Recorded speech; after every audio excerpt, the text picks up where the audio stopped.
Hi, this is Redline TV, and we're doing another one of our shorts. Last one was so successful, we just thought we'd give it another shot.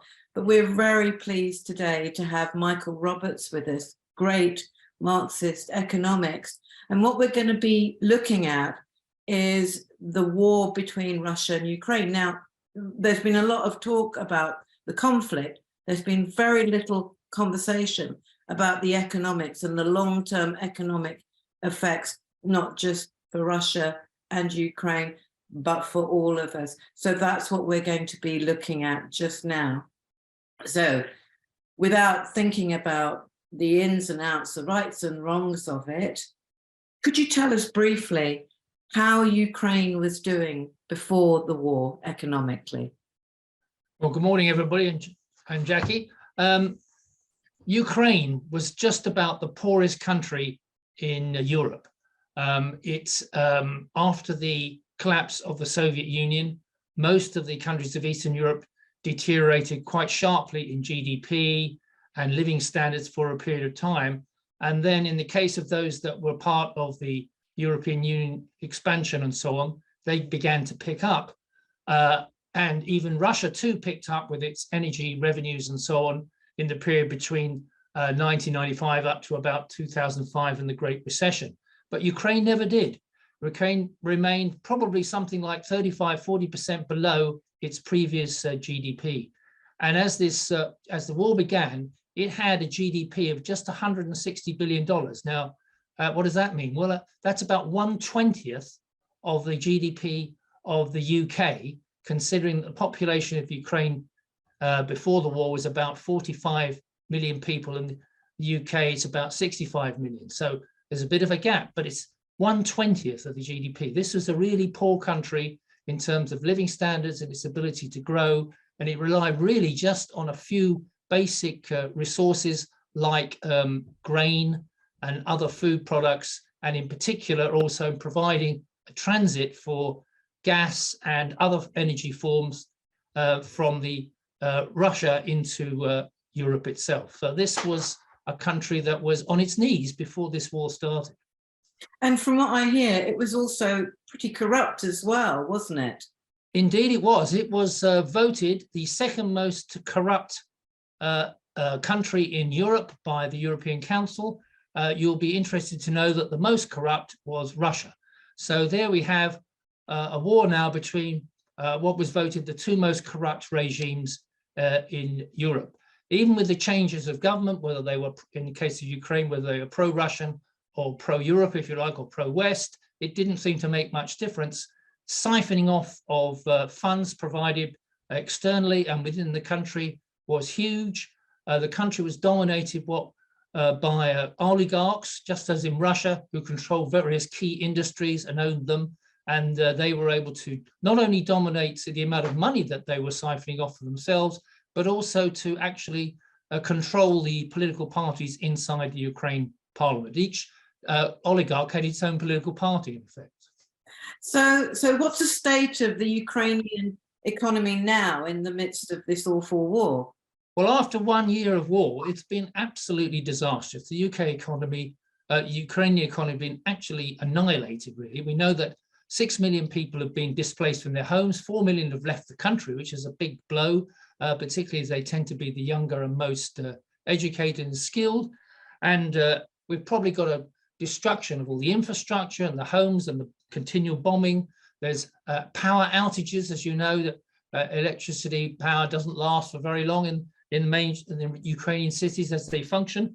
If you want to put it in economic terms, the GDP was $160 billion, very low before the war. It's down by another 30% as a result of the war, and industrial reduction and spending and living standards by down about 40%. Inflation is 30% at the moment in Ukraine. So any way you look at it, this is a disaster. The war is an economic disaster for Ukraine. And without foreign financing, Ukraine would basically be in a completely destitute state. Okay, so let's look at Russia now. If you could just give us again a little resume of what the kind of state of the Russian economy was, say pre-war, you know, the kind of things that it relied on. Well, after the collapse of the Soviet Union, the Russian economy entered a disastrous period average living standards dropped dramatically by something like 30 or 40% for the average Russian. Only over gradual recovery, mainly based on the huge Russian energy exports, particularly into Europe and Germany in particular. These energy revenues eventually gave some support to the economy. I'd have to say the Russian economy, in my view, remains what I call a one-trick pony. There really isn't much else but energy and resources development. The manufacturing sector is weak. The tech sector is not particularly strong. They do have car production, but that's about it. And so the economy relied entirely on energy revenues. As the price of oil and other energy products rose quite sharply from about 2000 to 2010, Russia started to pile in quite a lot of money and the economy sort of recovered. But after the end of that energy boom, which was about 2010, they've been struggling again. And the Putin regime really hasn't been able to take the economy forward in the last 10 years. So while the standard of living has improved from the collapse, what we call the shock therapy of the end of the Soviet Union, it's still not really progressing. The growth rate in Russia before the war was something like 1 to 2% a year, which is pretty feeble for an economy which, with 150 million people, which is still very unable to meet the needs of the population. So how is it now protecting itself economically? You know, what's it doing now? How's it managing in this war economy? Well, as you know, Jackie, the main weapon of war being used by the West, by European Union and NATO is economic sanctions. Obviously, military supplies to Ukraine, but the main weapon of war is economic sanctions. We've seen a huge range of economic sanctions. The biggest one, first of all, was Russia had a huge level of foreign exchange reserves in dollars and so on. Most of this was held in the Federal Reserve banks in the US. So it was frozen. $300 million had been frozen, lost to the Russian government. Ranges of oligarchs and banks have been banned from operating in the trade and finance system. And then we've been increasingly, the last part of the war, trying to move away from using any exports, energy exports that Russia has provided. The Nord Stream pipeline was blown up, so there can be no supplies into Germany. And now most of the European Union and so on has switched to liquid natural gas, which they're importing from the US and other countries rather than using supplies from Russia. And most recently, we now have price caps on Russian oil and gas, which means that Russia can't sell anything to anybody unless it's at a very low price, which they hope will mean that Russia will not make any revenue. So what we're beginning to see is everybody expected Russia to collapse immediately after the war. It didn't happen because energy revenues were huge. In fact, the ruble has stayed very strong and there hasn't really been any big deficits. The trade surplus for Russia has been huge. As we go into this year, the aim of the West and the NATO and the European Union is to end that process and reduce that surplus to zero and to increase the pressure upon Russian economy. I think it's having some effect. The budget deficit's rising, the export surplus isn't as great, the ruble has been slipping a little bit, so it's going to be a tougher year to maintain the war. But Russia has huge reserves of foreign exchange that they've built up over the last 10 or 15 years, which they're eating into now to pay for the war and to continue the process. And although we can see some effect upon the average living standards in Russia at the moment for the average person, it hasn't been that much yet to really signify that the economy is buckling under the pressure of these sanctions. But we shall see over this year. Okay, it sounds like it's, as we all know, what is war good for? And the answer is absolutely nothing. But let me just drive on to the future, to a future we can't see. If this war, as you have said, ever ends, what will, say, Ukraine be left with? Well, if we get some sort of a peace agreement, which as far as I can see is the only solution, otherwise the war will be incessant and could go on for more than a decade. But assuming we get some sort of deal, then Ukraine is faced with a major reconstruction problem. It's estimated that given the losses in just physical infrastructure and so on, housing and all the rest of it, and the need to rebuild the economy, something like $1 trillion would have to be spent over the rest of this decade. That's a massive, if you can imagine, $160 billion is the Ukraine's GDP. Need 1 trillion to restore the infrastructure and everything that's been destroyed over the rest of the decade. That would be something like 1.5% to 2% of the EU or the G7 GDP every year. So if G7 governments are prepared to take 1.5% of their GDP every year and hand it over to Ukraine, they could restore Ukraine as a model country, they would hope, as part of the European Union and the NATO complex. The other problem they have is that if it's the case that the deal leads to the eastern part of Ukraine still being in hands of Russians or Russian separatists, if you like, there's major sectors of industry, raw materials and so on are actually in that area. So there would be a big loss to Ukraine, and they would have to increasingly rely on a complete transformation of the economy, on the grain exports of the West and so on. So it's a real task to reconstruct Ukraine. Yeah.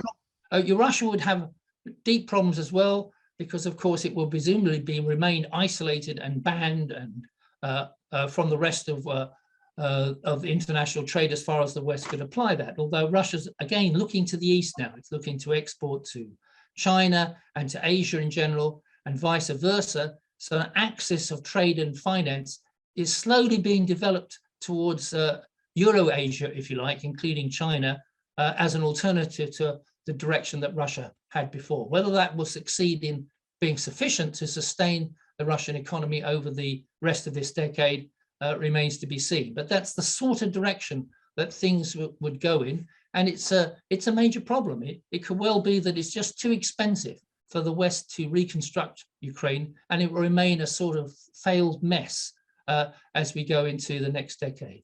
And of course, what you're also inferring there is something that has been under a lot of discussion, which is the fact that for many people, this appears to be something to do also with the struggle that US is happening with China in terms of, maintaining its position. But if we look at the end for Russia as well, what do you see there for Russians? Well, I would say that if, depending on the sort of deal that's done, but I would suspect that what we're talking about is stagnation of Russian economy for the rest of the decade. It will struggle to grow at all if the economic sanctions are in place and remain in place, and they could well do so, even with some sort of peace or truce or so on. And that while those sanctions apply, it's extremely difficult to Russia to really take the economy forward. But in a more general sense, the Russian economy isn't designed to expand in the way that it should do in terms of new technology, high productivity, skilled jobs and so on. It's so dominated by its energy and resource sector and a control of that energy and resource sector previously by oligarchs. I think increasingly after the war, these will be state directed under the control of the Russian government, whatever it is. And that means that I see it very difficult to diversify and develop that economy. That's been its problem for the last, since the end of the Soviet Union, and it remains that problem. So Russia will remain a faltering state, unless, of course, there's some dramatic change in its relationships with China and Asia that sufficiently changes that. We can't predict that in advance, but it's going to be a relatively weak energy-based economy surrounded and isolated by European Union and NATO. And just to finish with, if you're looking at this, who would the winners be then? I don't think there are any winners out of this, I'm afraid. I can't see that either side. Ukraine will be, unless the West is prepared to plow huge amounts of money, then Ukraine is going to be struggling for the rest of the decade, and so is Russia. And more importantly, as you said, Jackie, that in some ways people would argue this is a rehearsal for further conflict, trade and finance, and possibly military conflict between the US and China, which is steaming forward as well. It's an open secret on the part of American strategists that China has to be subject to the same sort of sanctions and controls to stop its aggressive expansion, as they argue, in the China and in the Asian part of theater. And the hot point is obviously going to be what happens with Taiwan in the same way. So we're entering a period now where the world economy is no longer one dominated by a sort of a moderate hegemonic power like the US so-called, that provides the rules of order for trade and finance. We're entering a multipolar world where all sorts of sectors and different countries are forming different alliances in a struggle to maintain the position in the world. And the US will be attempting to restore its dominance in world economy that it's had in the 20th century, and yet it faces an opening up of various blocks. That can only be a situation which, in my view, will be damaging to everybody. It's been estimated that if you have multipolar blocks, it seems like anything between 5 or 10% of GDP for all countries will be less than it would otherwise have been if there'd been international cooperation on trade and finance. So this can only add to the increasing difficulty for the world economy and world capitalism to expand and meet the needs of the people, the billions around the world over the next 10 years. Michael, thank you very much for that. That's been really informative, and I'm sure this is going to be of interest to many people out there. Thank you very much. Thank you for having me, Jackie.